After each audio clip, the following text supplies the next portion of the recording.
It seems like creatives always get a bad rap. From childlike tantrums and ridiculous green room requests to strange superstitions and even self-mutilation, it's clear that artists have plenty of strange habits. But they've also made a pretty big impact on the world. Hi, I'm Kate Rooney. And I'm Jess Guffey. And you're listening to Creatives Are the Worst, presented by Design Pickle, the leading flat-rate graphic design and creative services platform. In this podcast, we'll be uncovering the fascinating myths and shocking stories behind the artists we love, or in some cases, love to hate, as we try to determine, are creatives the worst?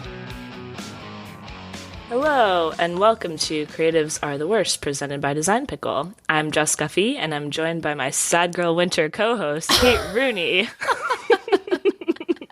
That's sad. Happy Sad Girl Winter.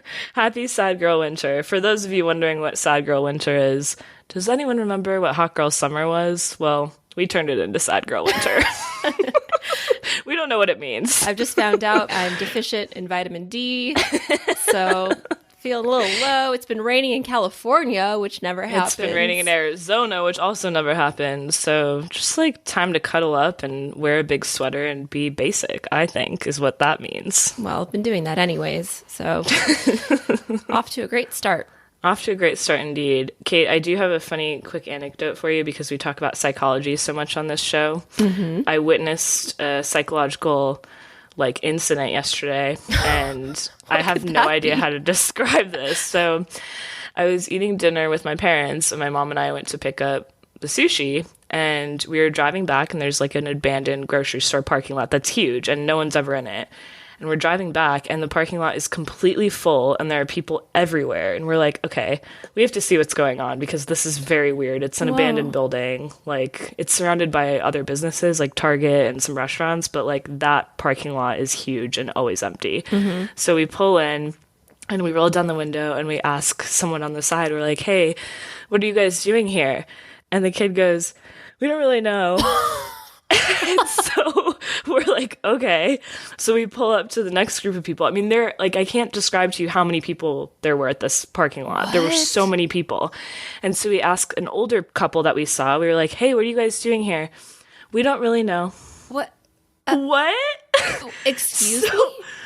There was no drive-in theater set up. There was no stage. It's just a confusion convention? Yeah. So then my mom and I were talking about herd mentality and how people probably pulled in and got out of their cars because they thought something was happening. Well, and we you guys played did into the same thing. Yeah. But we left once no one could tell us what was happening. Were people just sitting in their cars? People were walking around. A lot of people weren't wearing masks, but then there were some really funky, cool cars. So then I was like, maybe it's a low-key car show. Uh-huh. And people are just walking around looking at cars. It was the strangest thing. And then a couple hours later when I went home, it was completely empty again. Whoa. It felt like a fever dream. That is really bizarre. And fascinating because, maybe it was the car show, but if you went up to two people and they're like, I don't know. They weren't there for the car show. The one kid called it a park and chill that got out of hand. And I don't even know what that means. What does that mean? Park and chill. That's what we're doing now? Is everyone just so bored with the pandy that we're parking and chilling? Everyone has watched every show on Netflix, so it's no longer Netflix and chill. It's park and chill. That's what we're doing now. I just couldn't get over that, and I said, I have to tell Kate this because the psychology behind just seeing people parked and also parking and trying to find what's going on, I am so fascinated by that. Wow. Yeah. Anyways, I have no words for it. I mean, I had to tell you because I truly couldn't wrap my head around it, and I don't think anyone can, because what are any of us doing these days? Who knows? Being sad girls in winter. I guess. Doing our best. I guess. Well, I know what you and I are going to do. We're going to record a podcast. Heck yes, we are. You're going to tell me a story today. And here's the thing, Jess. I'm struggling with this one. Oh, boy.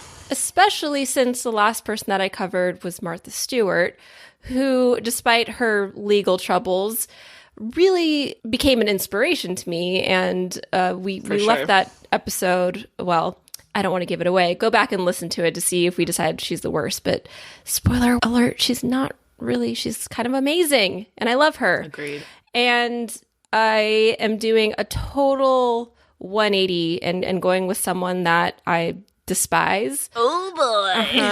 And we're going to hate record today. Yeah. I feel really icky even talking about him, but this person has been making headlines. Well, let me rephrase that. The death of this person has made headlines recently. So, yeah. I have an idea now. Oh, yeah. So we are covering the infamous producer and convicted murderer, Phil Spector, today. Wow. Heavy stuff. Right on Sad Girl Winter theme. Let's go. Right? Maybe it'll all work out for Sad Girl Winter. I mean, Phil Spector, he has undoubtedly left a huge legacy in the music industry, and at his peak has been considered the Scorsese or Kubrick of pop music, if you will. Sure. He was the producer for the Ronettes, the Crystals, Beatles, and the Ramones. During the 60s, he had placed 24 records in the top 40 with 13 top 10 singles. So without a doubt, he has made his mark in the music industry. Still, though, I'm really struggling with this. Yeah. How do you feel? What do you know about Phil Spector at this point? I've never done a deep dive into his life. I know the basics, and I know about the murder and him rotting away in jail. I just have never bothered to look him up because I think he's trash. So yeah. I'm excited to hear other stories about him and maybe feel a little bit stronger about his impact on the music world. But other than that, I don't feel like my opinion's going to be changed. Yeah, no. Yeah, he's done a lot. He's kind of created this signature sound called the Wall of Sound, which is also called Spector Sound. And that's been emulated by a ton of artists, particularly Brian Wilson of the Beach Boys. If you haven't listened to it yet, go back and listen to our episode on Brian Wilson, because we talk a lot about his influence in the music industry, but he was, in fact, influenced by Spector and called him the biggest inspiration of my entire life. John Lennon even said that Phil Spector was the greatest record producer ever of all time. Just like a really strong superlative to give him. Yeah. But, okay. Oh, right. Quick disclaimer for this episode. We will be talking about abuse and gun violence and even suicide. So if you don't want to hear that, then go back and listen to other episodes or skip ahead. And I am absolutely in no way trying to glorify Phil Spector in any way.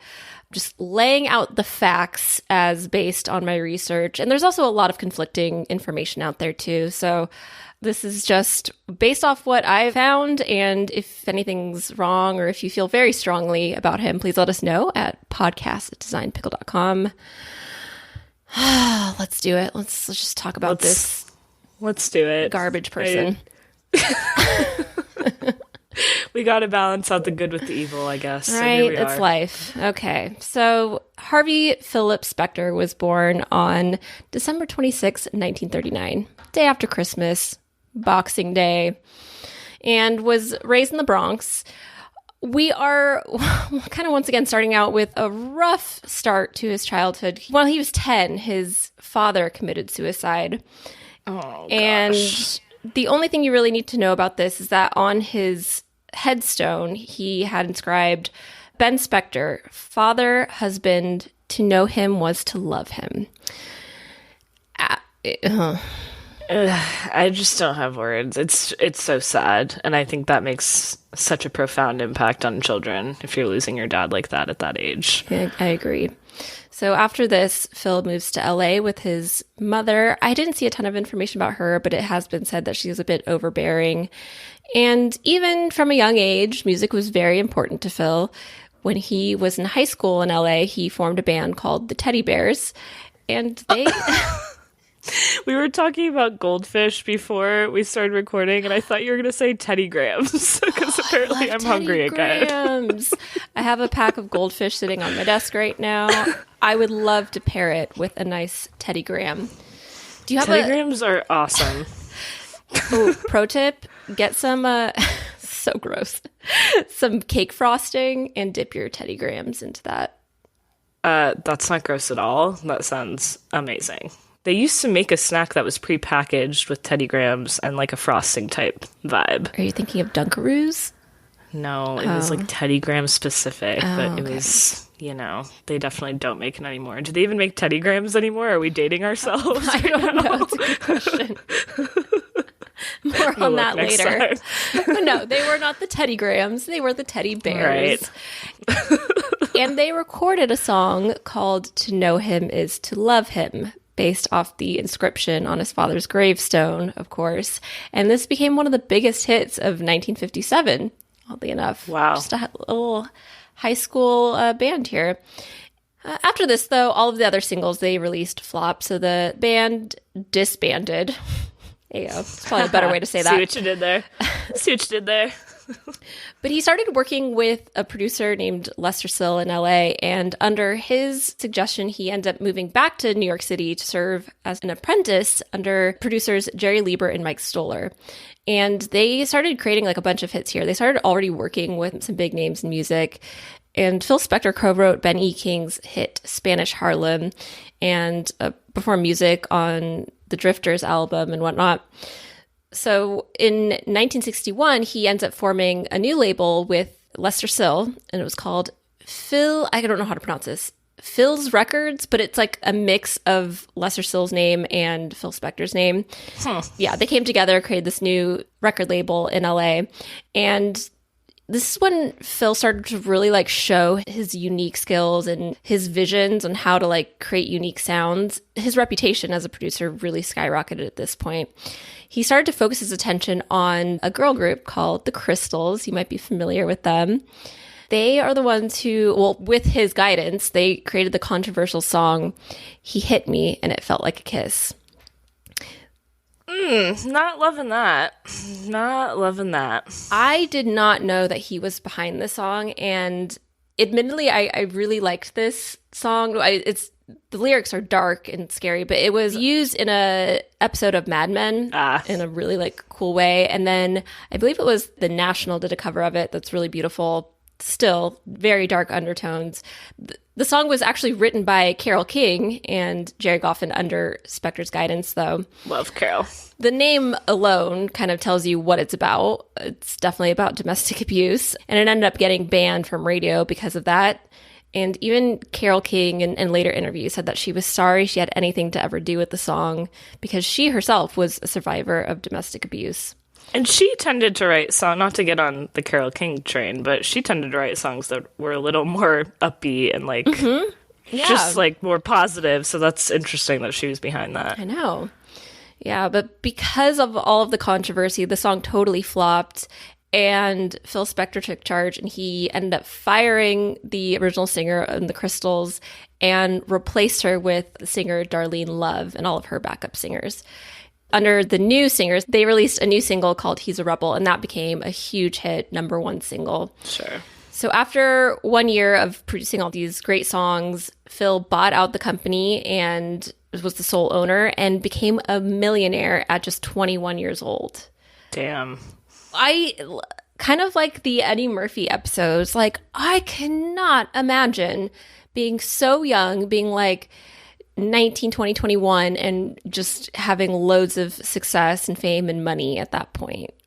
What? I mean, normal 21-year-olds, most that age, are in college being assholes. And like, there was a point when I was that age when I was at Taco Bell at like 1 a.m. and my card was declined. So yeah, like that was the normal thing to be doing. Kind of hard to fathom from our finding perspective. Random hot dog stands on the streets of Chicago and getting hot dogs at 3 a.m. Ooh, but who would do that? Really good. Not me.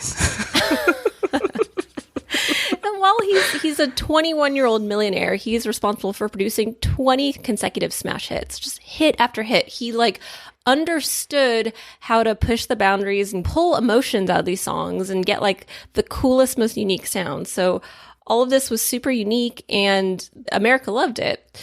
And this is also when he would create his trademark wall of sound, which I mentioned at the top of the episode. And this is basically like a dense layer of orchestral instruments, such as strings, woodwind, brass, instruments that aren't normally heard in like pop music or like youth pop music especially, and just layering them all on top of each other to create this really rich, dense sound. And he worked with the famous Wrecking Crew, which again, also throw back to the Brian Wilson episode. He worked with them as well. The Wrecking Crew is just a collection of musicians who played on hundreds of top 40 hits, just played with different musicians and different producers and contributed their skills. Quick side note on producers. I know we're going to spend the entire episode obviously talking about his production and like the artists that he was behind, but they really fascinate me because you don't necessarily know their names. Of course, they're famous producers. People know his name because of his extracurricular activities. But a lot of times you don't know the producers behind your favorite artists unless they're also musicians themselves. And it's so fascinating to me because they're almost like CEOs of bands, right? And like dictating the direction and dictating the vision. But like, you don't know anything about them, and they're so talented. It's just wild. I agree. I think that it's really fascinating.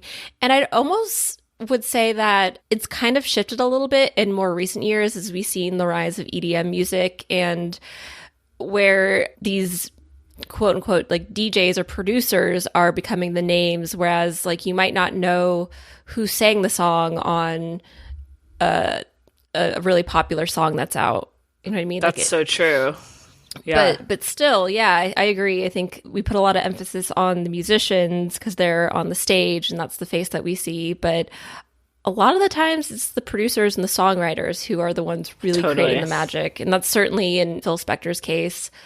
Just based off like the quotes we heard at the top of the episode, there are huge stars and musicians that credit Phil Spector for their success, basically, and saying like he's been my biggest influence.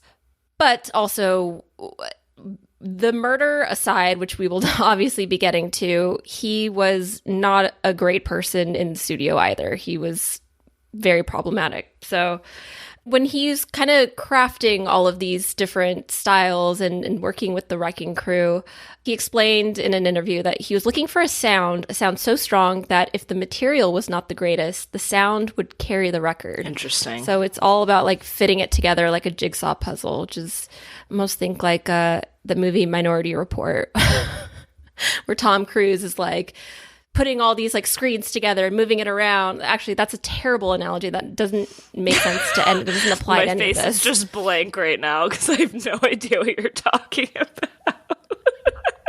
It's a really good movie. Just no emotion. It always catches me off guard when you reference movies that I haven't heard of because you're always like, I don't watch movies. I've never seen a movie in my life, but have you seen Minority Report? Exactly. I'm like, where are you pulling these movies from?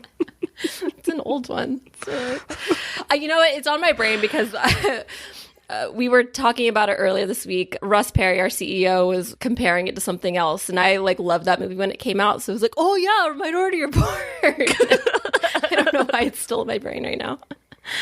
Anywho, well, thanks for that reference. You should go watch it because he was using like the Wrecking Crew and having this wall of sound, layering all these different pieces and instruments. His arrangements would require large ensembles, and he would be doubling or tripling all the parts to just create that richer tone.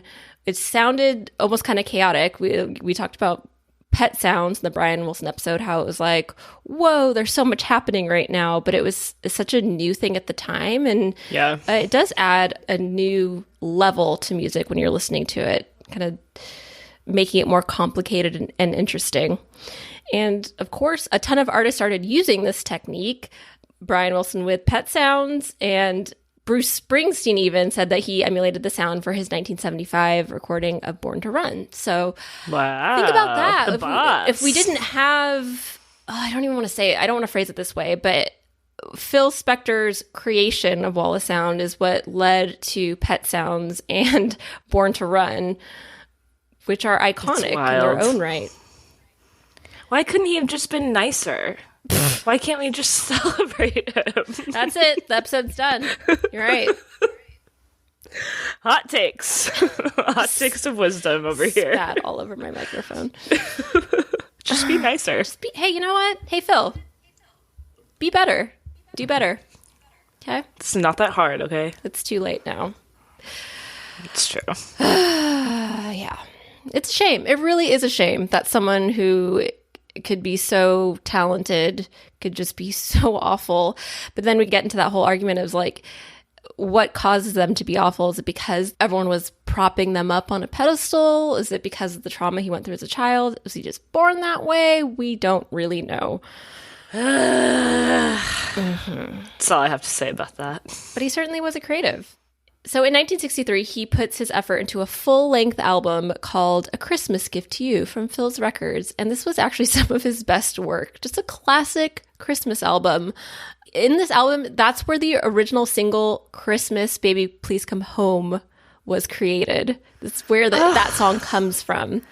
I'm never going to look at that song the same again. I know, right? And it just so happened that this album was released on the same day that JFK was assassinated. So whoa. Probably because of that, the album was a flop. It was a failure at the time. And it's been said that he pulled it from the shelves because it did not perform so well. We actually will see kind of time and time again, if Phil puts out something and it doesn't go well, he gets super defensive and angry, and instead of just like moving on and growing from it, he'll like be nasty and blame people, whatever. So he pulls it. Interestingly, though, this album was re-released in 1972 with different cover art, and in 2018 it entered the Billboard 200 albums chart for the first time, peaking at number 12. Which is That's so wild. It's so this like never happens that an album starts peaking on the charts 50 years after it was originally released. That's so weird. But again, like there's songs on there that became just classic Christmas songs. So yeah. I also wonder to go back to the failure piece, I think we see that with people that achieve success at such a young age, because even if they have overcome adversity, it's typically family adversity and like trauma from their childhood. But professionally, if they're that successful and he's making millions of dollars and putting out hit streaks and all these famous artists, he's not used to people telling him no. And by people, I mean the general public. So I feel like he's just not equipped to handle that. And then you throw in a handful of childhood trauma, and it's like he's just not emotionally capable of being able to say, okay, I'm going to move on and it's fine. Yeah. Well said. You don't have the right tools to deal with that. Armchair Psychology over here by Cart and Joss. Well, and keep in mind the time, too. I mean, he maybe didn't have the right tools to cope. So, regardless of the Christmas album originally flopping, it was named the greatest Christmas album of all time by Rolling Stone, and one of the greatest albums of the 60s by Pitchfork. Wow. And Brian Wilson, again, cited this album as his favorite album of all time. Brian, you're such a fanboy of this man. I know. I didn't dig into Brian Wilson's feelings or thoughts about Phil Spector after all of this has gone down, or, but prior to that, he certainly spoke very highly of Phil Spector and demonstrated how influential he was on him. And Brian Wilson and the Beach Boys have been highly influential in American pop music and rock and roll. So he starts working with more and more like famous people as time progresses. So in 1963, he signed the Righteous Brothers to Phil's Records. Oh boy. And he produced You've Lost That Love and Feelin', Unchained Melody, and Just Once in My Life. All of those. All great songs. Right? Oh man, so good. So quick anecdote. My dad and his groomsmen at their wedding sang which one? Which one was in Top Gun? You've lost that love and feeling. They did the whole bit at my parents' wedding. That's precious. Aww. I know. I would pay money to see it on tape. Yeah, me too. Did they bust out the sunglasses and everything? And oh yeah, they did the whole thing. That's awesome. My mom had no idea it was happening. Well, so that song became super popular again because of that movie, and then Unchained Melody had a second wave of success as well after it was featured in Ghost. Yes, exactly. We have a great design pickle ad where we mimic the famous pottery scene in Ghost. Everyone go watch it, and you'll either be horrified or impressed or both. Pretty sure we should share that on our social media. So go check out Creatives Are the Worst on Instagram. So after he works with the Righteous Brothers, let me backtrack a little bit. He eventually lost interest in the band and sold them off to another record label. So that's another thing he kind of does. Like, he'll pump out a couple like hits, and then just be like, meh, moving on. Okay, typical creative. Got to find the next shiny object. And his next shiny object was none other than husband and wife team Ike and Tina Turner. Oh boy. And with them, he produced the hit River Deep, Mountain High. What a jam. Another song. Such a jam, such a banger. I said hit, but actually when the song came out, it was not a hit, and it failed to chart higher than number 88 in the United States. Really? But he considered it to be some of his best work of all time. Kind of have to almost agree there. It's such a good song. It's iconic. Also in some great movies. But he, of course, was a bit vindictive and blamed a vengeful U.S. music industry for all the poor sales. So again, just kind of like pointing fingers at everyone else. Okay, bro. But because of the failure of this song and this album, he really started to withdraw from the public eye. And we will continue to see this behavior from Phil Spector, where he gets super reclusive and has a lot of erratic behavior. Again, typical creative. Not surprised by any of this. Yeah. Well, I mean, we say that, but there are plenty of creatives out there who don't act that way too. True. But given a lot of the people that we cover, yes, I mean, I feel like I'm name dropping Brian Wilson so many times in this episode, but he kind of had that same, I don't know, he kind of turned away from the public eye and became really reclusive. Did Prince go through that too? Oh, Salinger, yep. Yes. Prince, Salinger, yeah. And there were reports of just super strange behavior from him at this time. He wasn't in the public eye, but people were still saying that he was drinking very heavily and started his kind of touting his gun collection. Oh. A lot of foreshadowing here, but Phil Spector was obsessed with guns. Great. Had a collection of handguns, and kind of more on this later, but during this time, after he kind of disappeared from the public eye, he married Veronica Ronnie, that's her nickname, Bennett, who was the lead singer of the Ronettes. Now let's pause here and talk about his marriage, because this is where things take a super dark turn. Definitely going to talk about some domestic abuse here, so tune out if you don't want to hear that. But trigger warning. So he marries her. But prior to this, he had already been married to his first wife. And so it's kind of, the timelines are a little funky, but it's pretty much assumed that he had an affair with Ronnie. And they ended up getting married, but their 6-year marriage is straight out of a horror movie. It is terrifying. When they first met, they were working on music together. Ronnie was kind of like Phil's dream girl. He was super obsessed with her voice, of course, thought it was just like, oh my gosh, it's so dreamy. And she said it was kind of like a fairy tale at first, but we'll come to find that things behind closed doors were not a fairy tale at all. And in Ronnie's memoir that came out, I think in the late 90s, she reveals a lot of the abuse that went down. Oh boy. Phil Spector was super tyrannical. He essentially treated her like a prisoner and subjected her to major psychological torture. Ugh, I have chills. This is so gross and icky. Starting off the first year of their marriage, so they adopted a son together. Okay, cool. But then shortly after, as a Christmas present, I even wrote in parentheses here, barf, he surprised her by adopting a set of twins. Didn't tell her, was just like, hey, Merry Christmas. We have 2 new adopted children now. Kids are not puppies. No, at all. So how do you even draw that connection? Pretty sure you'd want your partner's opinion on if you're going to have more children or not and expand your family that way. But okay. One would think. But he's obviously not well in the head. And it just gets worse from here. Again, this is when he was totally reclusive, not in the public eye at all, and living in his mansion, I think in Beverly Hills. And it turns out he actually had her held captive in this mansion. She was locked inside. He took her shoes away so she couldn't go outside at all. And he even made her drive around with a life-size doll of himself anytime she was permitted to go outside. Just as a reminder. I feel like I'm going to throw up. Yeah. Like, my heart is racing so fast right now.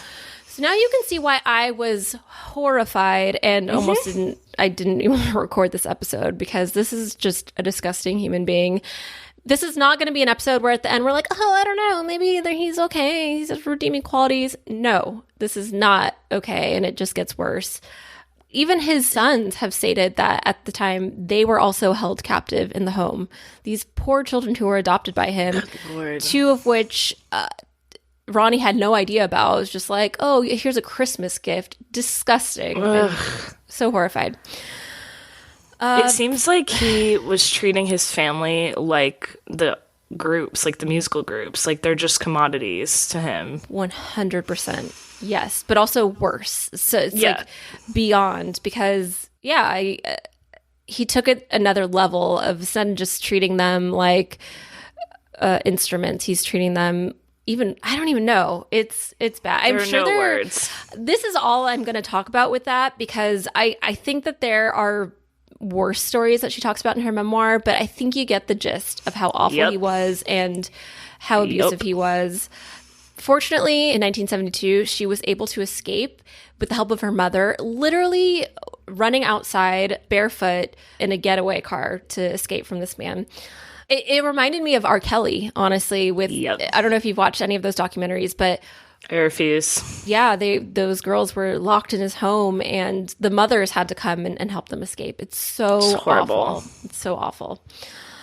So she escapes in 1972, but I'm going to kind of go back a little bit, because in 1969, he returns to music from his little creepy hiatus here and signed with A&M Records. He achieved a little bit of success with a song called Black Pearl, which was deemed a socially conscious song in praise of Black women. Okay. I'm going to also stop here because I read a very interesting NPR article called The Voices of Black Women Were Essential to Phil Spector's Wall of Sound. And it really talks about kind of what you said before, where it's like people who are treated just like instruments, but specifically in Phil Spector's case, because his wall of sound, which became so famous, relied heavily on the vocals of Black women. Of course. And there's this great quote that says, "The women who brought their vocal skill to Spector's productions experienced manipulation and erasure, practices Spector routinely employed to minimize their contributions and help advance the narrative of a singular, solitary genius."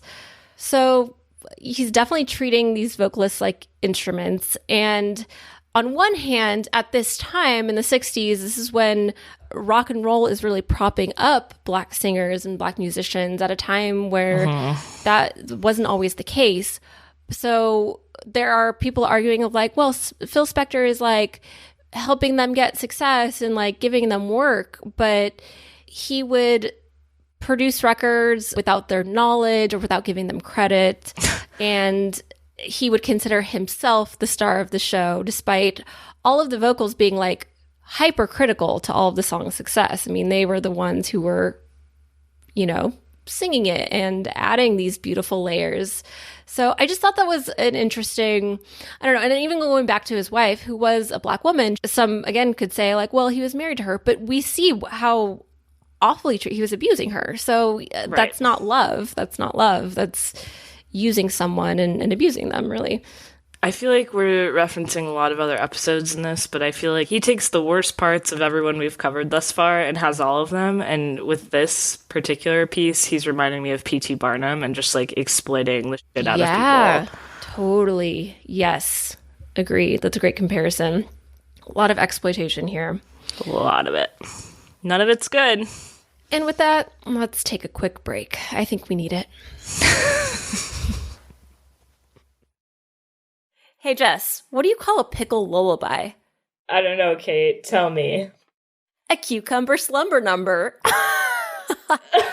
Oh, no. I did not see that coming. Nope. That joke may have been the worst, but Design Pickle is not the worst. Definitely not the worst. And there's a reason that Design Pickle has been ranked on the Inc. 5000 list of fastest growing companies in America for the past 2 years. And it's because they aren't the worst. No, Design Pickle offers flat rate, unlimited graphic design and creative services with unlimited revisions, brand profiles, a Zapier integration, Adobe source files, all that good stuff. And we have a special deal for all of you listeners. So if you're listening to our nonsense and you need graphic design help or custom illustration help, you can use the code WORST at checkout to get $100 off your first month of any plan. That's coupon code WORST, WORST, for $100 off any plan of Design Pickle, our Essentials plan, our Pro plan, custom illustrations. Just head over to designpickle.com and select the plan that's right for you and get $100 off. And get creating. And we're back. And you know what, Jess? We're going to talk about the Beatles now. The Beatles, Ooh. Man. Yeah. Okay, this is a bright spot in the episode. Well, yeah, I don't know about that. All right.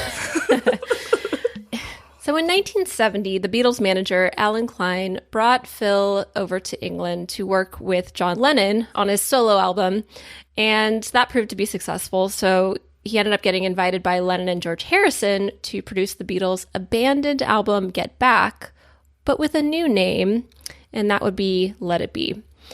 Yeah, so he gets to work on producing Let It Be and made huge changes to all of the songs and the composition of all the songs, incorporating his famous wall of sound.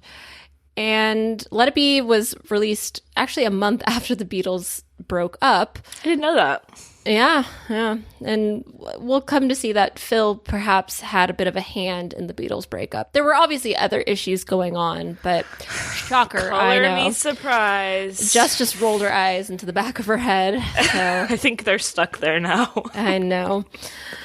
But Let It Be topped all the charts in both the US and the UK, and the #1 US single was Long and Winding Road. But Phil's composition of the song really pissed off Paul McCartney. He was royally pissed. He hated Phil's version of Let It Be in general, but particularly that song, because Paul McCartney had originally composed the song as a piano ballad. And he was so mad, in fact, that he wrote a very angry letter to Phil, demanding that he undo his work and never work with him again. You don't piss off Phil. You don't piss off Paul. Phil. You don't. Yes. No, please don't. Especially don't piss off Phil Spector, but he is very violent. Maybe don't. I don't know. Quick just interjection, not to interrupt you, but I just will never get over when we talk about people that were prolific in like the 70s, 60s, whatever, and to show emotion, they all wrote letters, and I'll never be over that. It's just so different than how we communicate now, and I can't imagine sitting down and being like, "Dear Phil, I hate you. Sincerely, Paul." I mean, it kind of was like that. I'm not going to read the whole letter, but I highly encourage everyone to go look it up. Just search Paul McCartney's letter to Phil Spector, because it's pretty great. Definitely Googling that. It starts with, "In future, no one will be allowed to add or subtract from a record of one of my songs without my permission." And then he provides a list of how he wants the song altered, and then ends with, "Don't ever do it again." Oh, wow. But it's true, like, they're all from Paul's brain. Most of the songs that became hits are from Paul's brain, and you can't just go in without his permission and be like, "Okay, I'm going to change it and make it my own," and then, surprise, it's a hit now. Like, that's icky. No. It's the weird thing. Well, these are a bunch of creatives working together. Everyone has their own vision, and of course, Paul McCartney wrote the song, and he wanted it to be, like, very stripped down and emotional, whereas Phil Spector's like, "We need all these instruments, we need all these new voices." Very different visions, and maybe it's because he knew. I want to say, that doesn't make sense, because at this point, Paul McCartney was already famous as well. It's like, they're both famous, they both have a lot of contributions, but just very different views on how the song would sound. But this has been attributed to one of the reasons that McCartney sued the other band members, eventually leading to their breakup, like I mentioned before. But regardless of all of this drama, Phil Spector continues to produce successful solo albums for both Lennon and Harrison. And it includes George Harrison's multi-platinum album, All Things Must Pass. And he also produced John Lennon's iconic solo album, Imagine, including the Christmas single, Happy Christmas, War is Over. Another song. Why does he have to be behind really good Christmas songs? Why is he ruining Christmas for me? I don't appreciate that. Like, can't we have one thing? This is why we can't have nice things. Ugh. I'm upset. Yeah. Me too. Very angry. This is an angry episode. We're just shouting into the mics the whole time, but for good reason. Now, at this point, Phil Spector's behavior starts getting even more erratic. He already went through his reclusive stage and is drinking heavily, but it just kind of gets worse. At one point, George Harrison recalled where he had to climb down the rooftop from Phil's London hotel to get him to attend recording sessions because he wouldn't leave his room. And it's been said that Phil would require 18 cherry brandies before getting into the studio. 18? 1-8? Uh-huh. Good Lord. 18. Like, that whole sentence is disgusting to me because it's 18 and cherry brandies? Of all the drinks, that's your drink of choice? Ugh. Of all the drinks. Okay. Wow. Gross just drinks for gross people. TM. It's our next podcast. So he produced initial recording sessions for Lennon's covers album, Rock and Roll. But at this point, Phil was totally out of control. At one point, even brandishing a handgun in the studio and allegedly fired a shot towards Lennon while recording. Oh my God. How eerie is this, though? So while this happens, and again, okay, so there's a ton of conflicting stories about this, a lot of conflicting stories about multiple times that Phil Spector has kind of threatened people with guns, particularly in the recording studio. But it's been alleged that Lennon said, "Listen, Phil, if you're going to kill me, but don't fuck with my ears. I need them." Wow. That's so profound. Yeesh. It's almost like, to me, that says John Lennon saw him for what he was and knew that he was super creative and would help make his records better, but didn't tolerate his bullshit. And people like Phil probably didn't even care or understand what he was saying. I mean, how do you handle someone like that? If someone is pointing a gun at you and perhaps has already shot towards you, you're probably going to say anything to just stay alive at that point. A tip would be to maybe not work with people that would have a propensity to shoot at you, but that's just it's a thought. That's a good hot tips. Yes. But because of all of this, and after several months of all this tension just escalating, they did part ways with Phil. Bye, Phil. Yeah, bye. So in 1974, Phil Spector was in a near-fatal car accident in Hollywood where he was thrown from the windshield of his car. Oh, boy. He sustained a ton of head injuries, including 300 stitches to the face and 400 in the back of his head. Whoa. When I was reading about this, because we may have talked about this before, Jess, but you and I know that head injuries can often cause changes to behavior, changes in mood. Yep. But we're seeing this well after he's already proven to be a bit unstable and erratic. So perhaps it exacerbated it, but I wouldn't say that's the cause of it. That is interesting. You took the thoughts right out of my head per the usual, because I was thinking his whole career would make a lot more sense if this happened at the start of it rather than later. So who knows? I mean, it very well could have caused it and been the root issue if something got severely altered in his brain, which sounds like with that many stitches probably happened. But he was already shooting at people, so yeah, I don't think it really was the cause here. Who knows? But he almost died. I mean, a police officer came upon the scene and his pulse was barely faint. If the police officer hadn't arrived, he most definitely would have died at that point. Was he drinking? Just a quick question on that. You might not know. I don't think so. I didn't see anything that said that he was drinking. I couldn't find a lot of information about like what led up to the accident. All we know is that it was really bad. He survived, had over 700 stitches. And this was when he started to wear the outlandish wigs that he has come to be kind of famous for. And people suspect that he started wearing these wigs to conceal all of the scarring on his head and face, interestingly enough. Yeah. After the accident, he reemerges to work with Leonard Cohen, who's a musician and poet, on the album called Death of a Ladies' Man. And these two did not get along at all. It's very interesting that they ended up even working together. There's plenty of stories about how they got into pretty violent arguments, but they ended up writing over a dozen songs together in 3 weeks. And during those 3 weeks, I mean, there was a lot of alcohol. A lot of alcohol being consumed. It's so wild to me that over and over again throughout this episode, it's been like, they really didn't get along, but they kept working together. Like, I just don't... I get that creatively you want to find someone that maybe you don't agree with in life, but you agree with on creative things. Mm-hmm. But if you dislike someone to their core, why still work with them? I don't get it. I cannot speak for Leonard Cohen, but... imagine this. I mean, he has the opportunity to work with someone who just worked with the Beatles. What do you do? That's so true.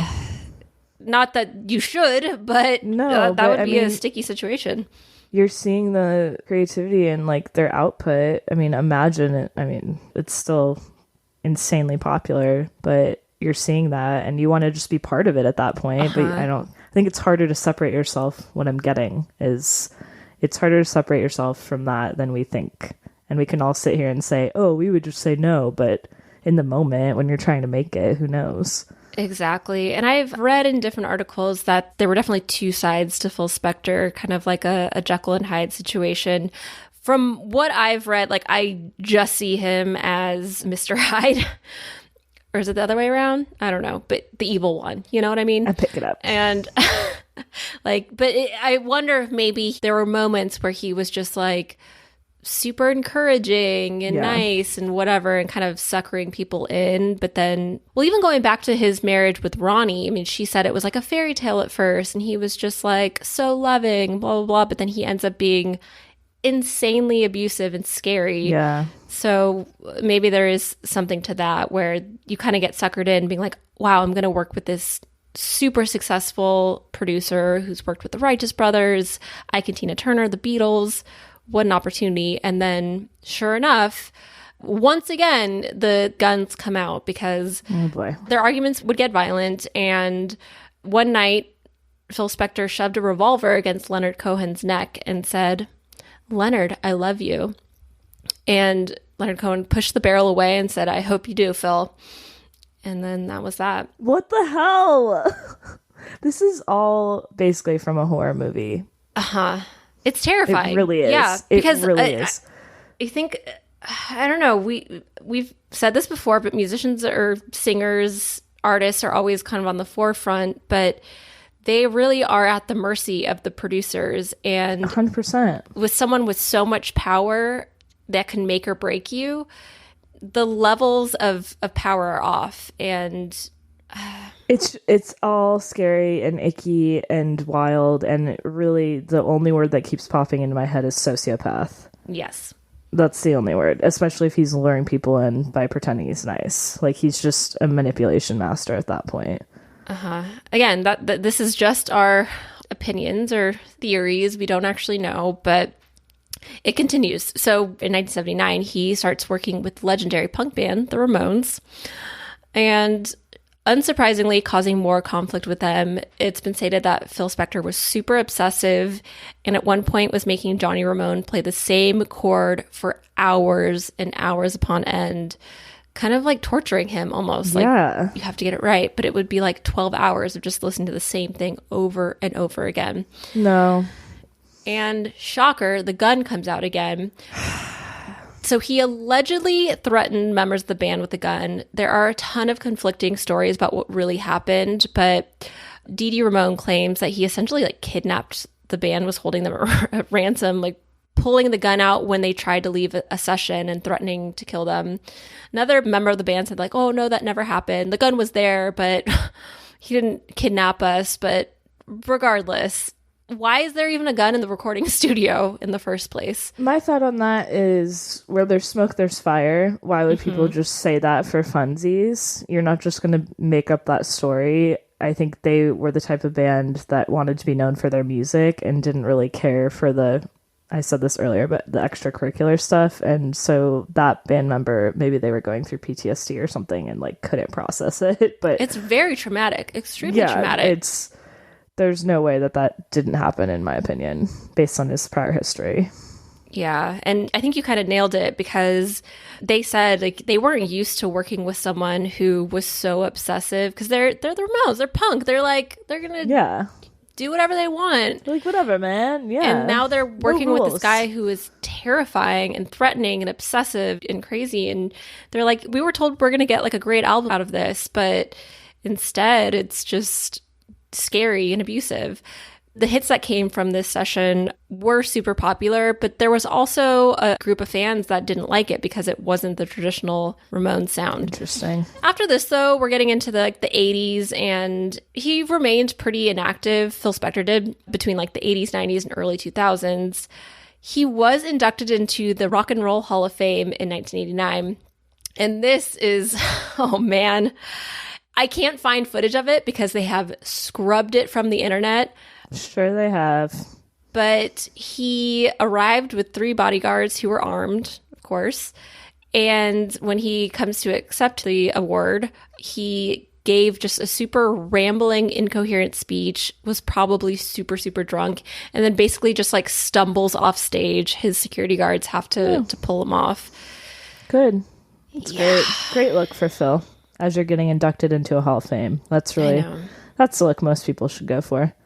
So after this whole debacle, Jess, we know that Phil has a history of violence. We certainly have recognized that at this point. So now we do have to get into the murder. I knew it was coming. Still not prepared mentally. I am not going to give a ton of details on this. You can definitely look it up if you want to. It's all awful, but I mean, it's kind of like this is where it kind of gets to a point where it's just, this person has gone unchecked. He's been reported to already threaten a ton of people. I didn't even talk about all the people he's threatened with guns. Those were just like a handful. There were others. Yeah, I'm sure it would be like a 5-hour podcast episode if we did that.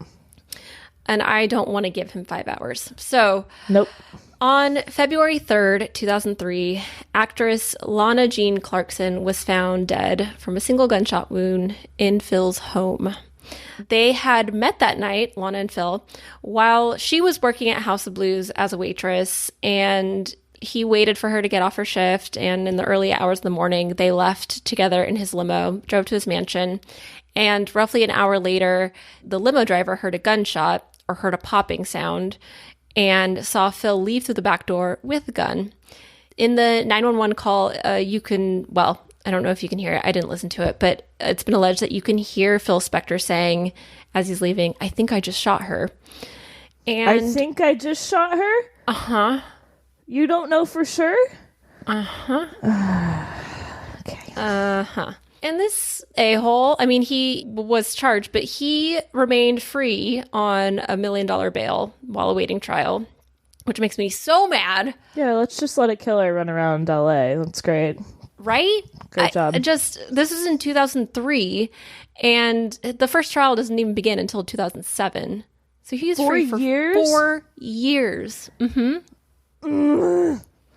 And shortly after the actual murder, he reportedly emailed friends explaining, well, she died of an accidental suicide, like already trying to cover his tracks. And this is what his defense used. That was their argument, was that she was depressed because she was a struggling actress and she was so sad she couldn't get work, so she committed suicide. Shut up. Yeah. So, like I said before, the first trial begins in 2007. And even at this trial, it was televised. It was a huge public debacle. He would wear these like crazy wigs each day in court. You may have seen the pictures of him with like that wild, insane wig. And he was wearing like crazy outfits on top of this. Go check that out. Or don't, because he's a piece of trash. But because it took so long, he was still producing music at this time. Oh my God. Jess looks like she's going to faint right now. I'm out of eye rolls. I'm just exasperated at this point. Yeah. While he was standing trial, this is when Ike Turner passed away in 2007. And he attends Ike Turner's funeral. And in classic piece of trash fashion, he goes up on stage to give a eulogy and ends up just like trashing Tina Turner for no reason. First of all, stay away from Tina. Right? Stay away. Keep her name out of your mouth. Goodbye. Ugh, yeah. Well, he criticizes her autobiography, saying that, like, oh, she was just vilifying Ike, and Ike made Tina Turner. There wouldn't be a Tina Turner without Ike, and all this Tina made awful Tina, stuff. but okay. Exactly. Just gross. But then he is retried for murder in the second degree in 2008, and as we know, he was found guilty, sentenced to 19 years to life. And just the reason why I really thought of covering this person is because, like I said before, he made the news again in December of 2020, so just a couple months ago, when he was diagnosed with COVID while he was in prison. And just a couple weeks ago, in January 2021, he passed away from complications with COVID at 81 years old. So that is the life of Phil Spector.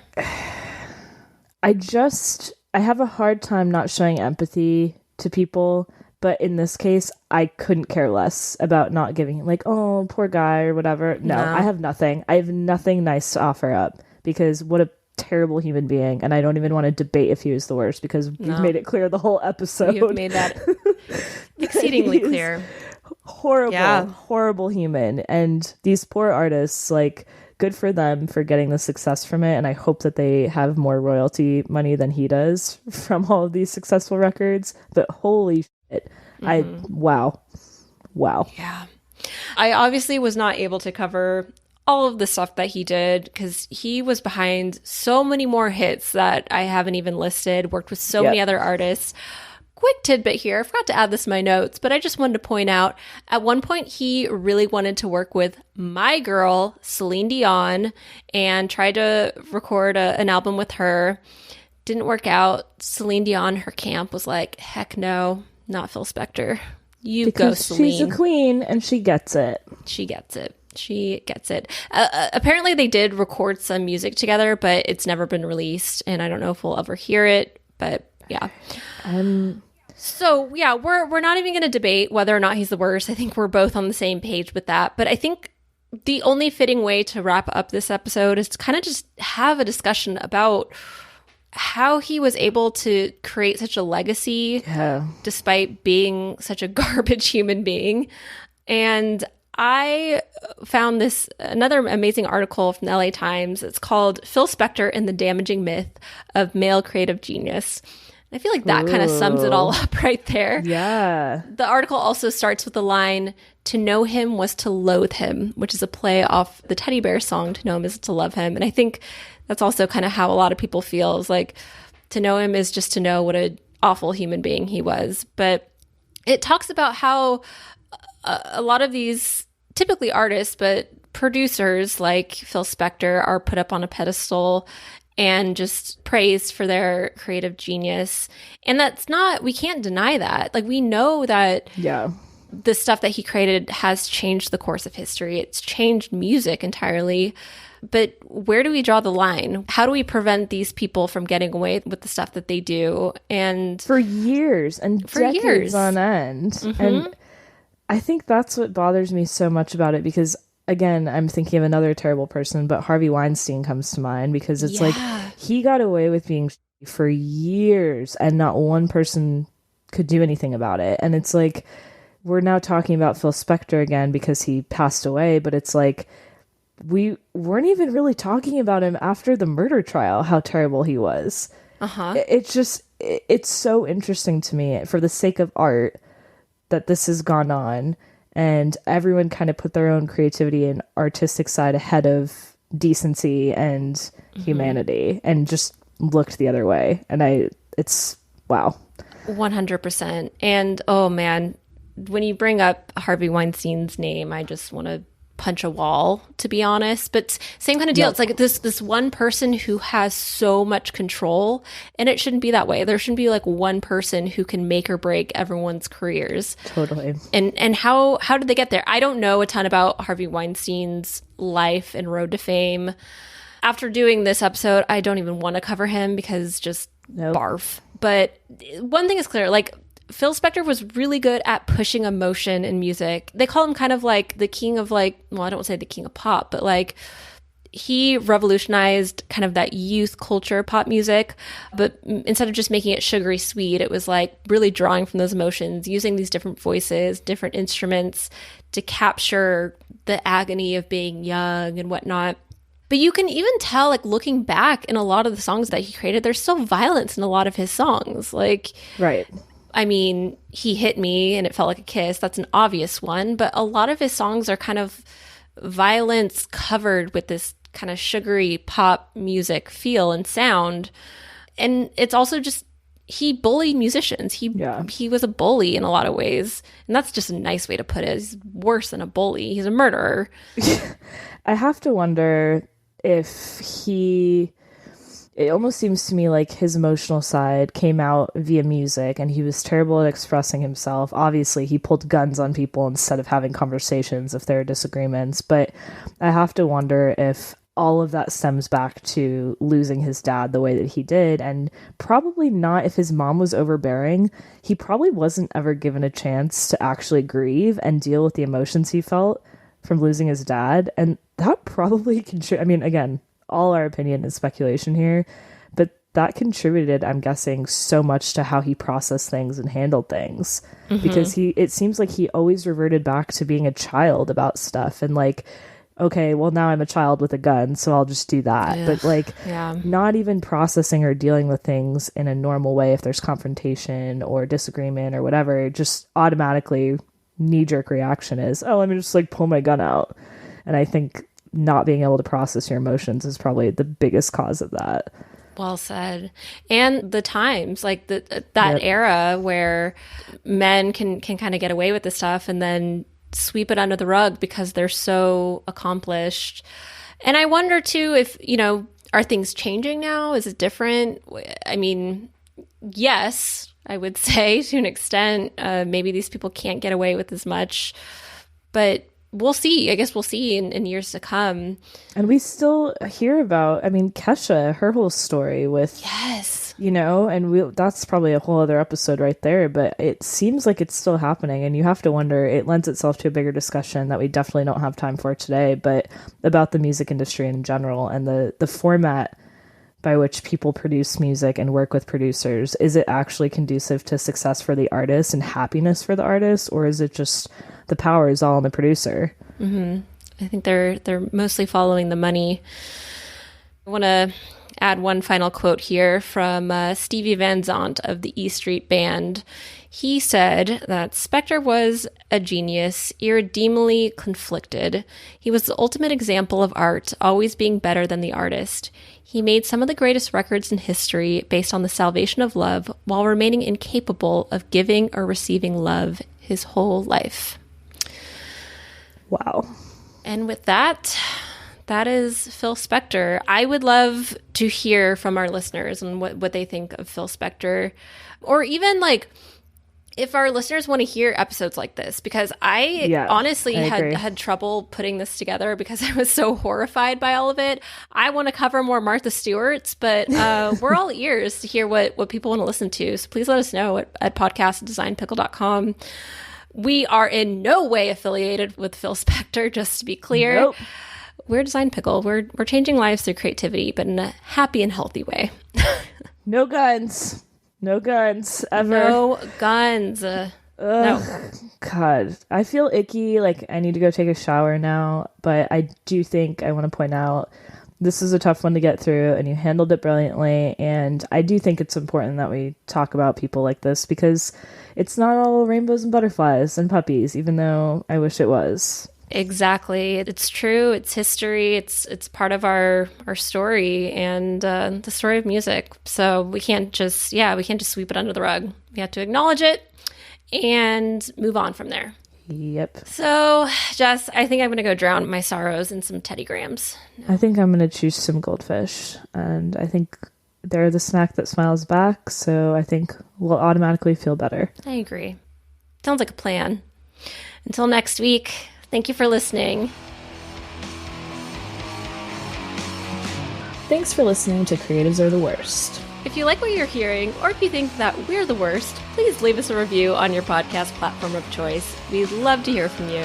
You can also contact us directly at podcasts@designpickle.com, and a big thanks to Design Pickle for sponsoring the show.